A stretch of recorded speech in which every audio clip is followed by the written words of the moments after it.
My brother-in-law is quickly at Goldwagen. He's going to buy bushes for his Mark I, so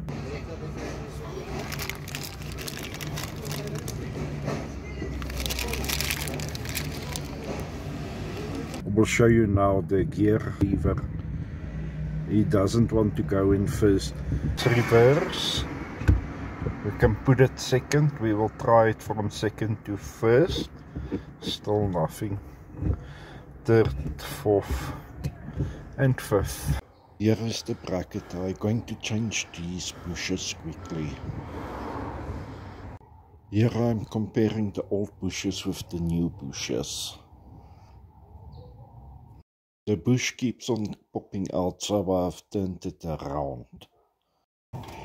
It's still doing the same thing. Like you guys can see, it's getting stuck when you want to put it into first gear. It's like you're hitting a wall. I changed the lollipop, all the broken bushes, and still I'm having that problem. Please, any advice? Please leave your advice in the comments. Please, any advice I will take.